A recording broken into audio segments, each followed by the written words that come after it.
This is Optimal Health Daily, episode 1808, Binging or Comfort Eating, 5 Ways for Comfort Eating to Stay Comfortable, by Dr. Margaret Rutherford of drmargaretrutherford.com. And I'm Dr. Neil, your host and narrator. Happy Monday. Thank you so much for being here, and welcome back to a new week of Optimal Health Daily. This is where I read to you from some of the best health and fitness blogs on the web, kind of like an ongoing audiobook, and always with a bit of my commentary at the end. Now, I'm sure you're excited to hear today's article, so let's get right to it as we optimize your life. Binging or Comfort Eating, 5 Ways for Comfort Eating to Stay Comfortable, by Dr. Margaret Rutherford of drmargaretrutherford.com. I have 2 distinct memories that involve eating. One horrified me, the other brought a sense of being understood. Like most others living in a dorm, I had a small fridge in my little room in college. I was beginning to develop anorexia and was eating less and less, while receiving all kinds of accolades for becoming thin, which of course egged on my disorder. One afternoon, I ran back to my room because I was terribly hungry. I hadn't quite reached the stage of anorexia where you mentally and emotionally detach from your body. The first thing I did was open the fridge door and reach for something, anything that might fill me up. I stuffed it in my mouth like a dog who hadn't been fed for days. Then I sensed something. I looked up, and my partner was sitting in a chair in the corner, watching and laughing. Never mind that was pretty boundaryless behavior on his part. I don't think I swallowed. I was instantly full of shame for being seen as so very out of control. It only made me want to have more control. Forward 20 years later, my spouse was walking down the hall of our home and could see me sitting on the den couch. I'd learned I wasn't pregnant again after 3 years of infertility treatment and was handling those feelings by polishing off a big bag of Ruffles potato chips. I was frantically reaching into the bottom of the bag as he reached the door, trying to get the crumbs stuck to my fingers so I could lick them off. Dried tears were on my face. Some talk show blared on the TV. All he kindly said, after looking at me and the empty bag in my hand, was, "Do you want another one?" No shaming, no laughter, just empathy. I knew I'd married the right person. These 2 events, one couched in the development of an actual eating disorder, the other, the seeking of comfort through eating, have stuck in my mind for years. What did eating mean at those times? Do I have binge eating disorder or comfort eating? It's important to recognize the difference between an actual eating disorder, such as binge eating, and plain old comfort eating. The first is a mental illness that tends to begin in adolescence and young adulthood. The 2 major characteristics of binge eating are eating in a fairly short period of time a much larger amount of food than what most people would eat, and a lack of control over that eating. It doesn't feel like a choice, it's a compulsion, but it can be triggered by emotions. Studies show that close to half of those who binge eat have a history of depression. There are also links to anxiety, impulsive behavior, and other mental health struggles.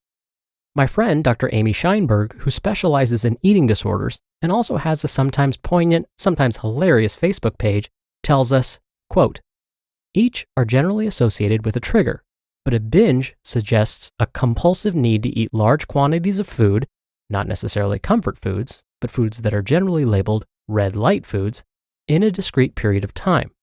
Soothing may be a sought-after effect of a binge, but binging can also be associated with other effects, including self-punishment.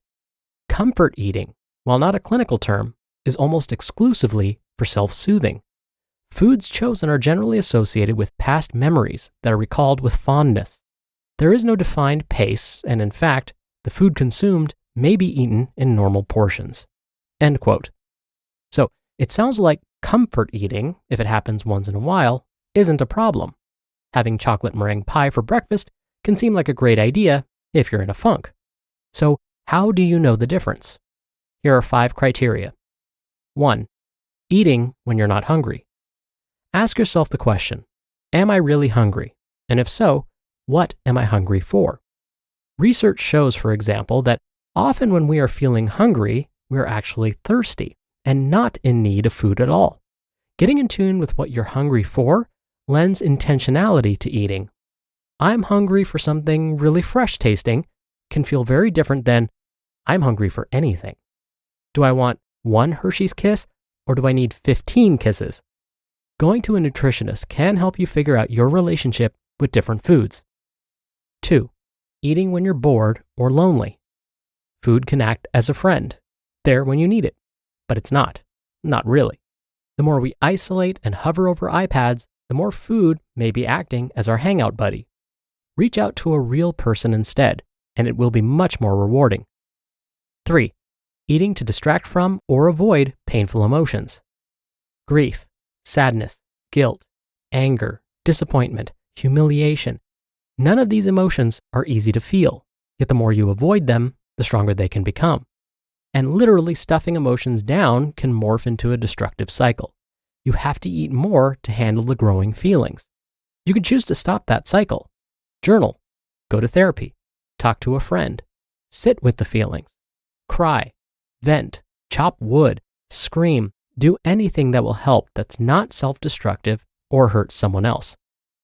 4. Eating because you don't know how to comfort yourself in another way. Try other ways of comforting yourself. Read, walk, watch an old movie, talk, stretch, meditate, laugh, paint, exercise, write. Do something else that helps you feel better. And 5, eating because you're ashamed of or even hate your body. Self-acceptance is paramount to good mental health. It's not resignation. It's accepting yourself as you are, where you are, and how you got there. It's practicing self-compassion. The best way you can grow and change is to acknowledge where you are. Shame and hatred will only serve as a hurdle rather than some kind of self-punitive motivation.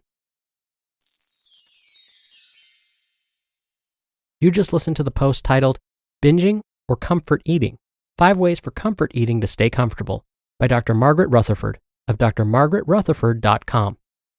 Don't you love it when you make a small change and suddenly everything becomes so much easier? That's what it's like for business owners who start hiring with Indeed, which delivers 4 times more hires than all other job sites combined. Indeed is the hiring platform where you can attract, interview, and hire all in one place. Instead of spending hours on multiple job sites searching for candidates with the right skills, Indeed's a powerful hiring partner that can help you do it all. One of the things I love about Indeed is that it makes hiring all in one place so easy because there's a transparent flat fee per application and you can pause your job posting whenever you want. And Indeed's doing something no other job site has done. Now with Indeed, businesses only pay for quality applications matching the sponsored job description. Visit Indeed.com/health to start hiring now. Just go to Indeed.com/health. Indeed.com/health. Terms and conditions apply. Need to hire? You need Indeed. Dr. Neil here for my commentary.